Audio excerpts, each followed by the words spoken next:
شاعر افتخار عارف، 11ویں جماعت، پیدائش 21 مارچ 1944 ابتدائی زندگی و تعلیم، ادبی خدمات، مجموعہ کلام، شاعرانہ خصوصیات۔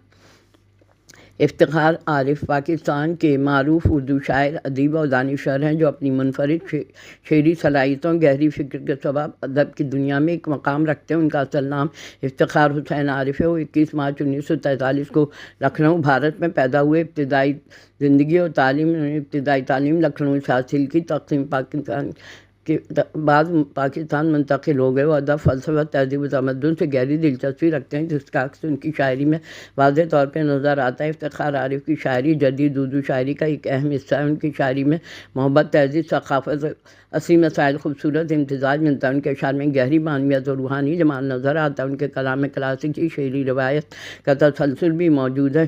بدولت ایک نئی جہت پہ ابھرے ہیں۔ افتخار عارف ایک نہایت مہذب بردبار فکری شخصیت کے حامل ہیں۔ اردو ادب کے لیے فروغ کے لیے اپنی زندگی وقف کر چکے ہیں اور آج بھی نوجوان نسل کے لیے مشعل راہ ہیں۔ ادبی خدمات۔ افتخار عارف کی شاعری اردو ادب کا وہ سرمایہ ہے جو ہمیشہ زندہ رہے گا۔ ان کے کلام میں موجودہ انسانی زندگی کے احساسات شامل ہیں۔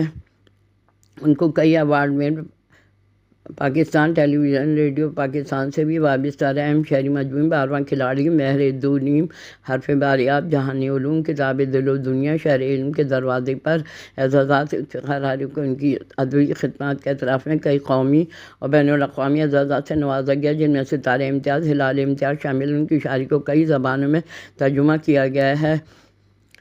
شاعرانہ خصوصیات، انسانی اقدار، انفرادی اجتماعی دکھ کا خوبصورت بیان موجود۔ ان کے اشعار میں ایک فکری گہرائی موجود ہے، جو کئی نمایاں خصوصیات موجود ہیں جنہیں تفصیل سے بیان کیا جا سکتا ہے۔ فکری گہرائی، ان کی شاعری میں ایک گہری فکری سطح موجود ہے جو انسانی زندگی، تہذیب، مذہب اور معاشرتی مسائل پر غور و فکر کرتے ہیں۔ ان کے اشعار میں ایسے سوالات ملتے ہیں جو قاری کو سوچنے پہ مجبور کرتے ہیں۔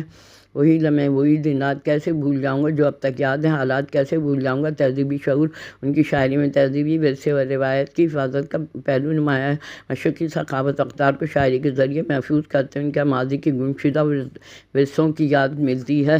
عارف کے کلام میں الفاظ کا چناؤ، تراکیب، تشبیہات انتہائی خوبصورت اور دلکش ہیں۔ وہ عام موضوعات کو بھی اس طرح پیش کرتے کہ قاری کے دل پہ گہرا اثر چھوڑ دیتے۔ پھر یوں ہوا۔ کلاسیکی اور جدید روایت کا امتزاج۔ ان کی شاعری میں کلاسیکی روایت اور جدید انداز کا حسین امتیاز پایا جاتا ہے۔ روحانی و مذہبی پہلو۔ افتخار عارف کی شاعری میں روحانی مذہبی موضوعات بھی نمایاں۔ وہ صوفیانہ خیالات کو نہایت خوبصورتی سے بیان کرتے ہیں اور انسان کی خدا سے قربت اور بندگی کی اہمیت کو اجاگر کرتے ہیں۔ میرے خدا مجھے اتنا تو معتبر کر دے کہ میں جس مکان میں رہتا ہوں اس کو گھر کر دے۔ المیہ اور درد کا احساس کے کلام میں انسانی زندگی، دکھ، جدائی، المیہ کا گہرا احساس پایا جاتا ہے۔ ان کی شاعری قاری کو انفرادی اور اجتماعی غم کا احساس دلاتی ہے۔ ہم سے پہلے بھی مسافر کئی گزرے ہوں گے، کم از کم راہ کے پتھر تو ہٹاتے جاتے۔ تشبیہات استعاروں کا استعمال بہت گہرائی سے کیا گیا ہے۔ علامتی زبان استعمال کرتے ہیں۔ قومی و معاشرتی شعور۔ ان کی شاعری میں قومی مسائل و معاشرتی بے حسی کا بیان بھی ملتا ہے۔ وہ اپنے اشعار کے ذریعے سماج میں بیداری پیدا کرنے کی کوشش کرتے ہیں۔ وطن کی مٹی میں جو ایڑیاں رگڑنے دے، مجھے یقین ہے پانی یہیں سے نکلے گا۔ محبت اور جمالیات۔ ان کے کلام میں محبت ایک منفرد انداز پایا جاتا ہے جو رومانوی جذبات کے ساتھ گہرے فکری پہلوؤں کو اجاگر کرتا ہے۔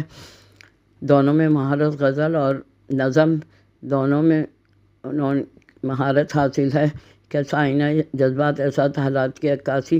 اردو ادب میں ان کا نام ہمیشہ جگمگاتا رہے گا۔ مشہور اشعار جو اپنی معنویت، گہرائی اور خوبصورتی کی وجہ سے مشہور ہیں۔ وہی لمحے، وہی دن رات کیسے بھول جاؤں گا جو اب تک یاد ہیں، حالات کیسے بھول جاؤں گا، وطن، خدا سے محبت، میرے خدا مجھے اتنا معتبر کر دے، میں جس مکان میں رہتا ہوں اس کو گھر کر دے۔ درد اور جدائی کا احساس۔ ہم سے پہلے بھی مسافر کئی گزرے ہوں گے، کم از کم راہ کے پتھر تو اٹھاتے جاتے، کبھی تو پھوٹے گی۔ زندگی کی حقیقتوں پہ غور۔ پھر یوں ہوا کہ وقت کا دریا بکھر گیا۔ دریا کے پار ایک نیا استعارہ تھا، انسانی زندگی کی تضادات، روحانیوں، تجربات کا اظہار۔ خدا کے بعد تیرا نام لیا میں نے کسی چراغ۔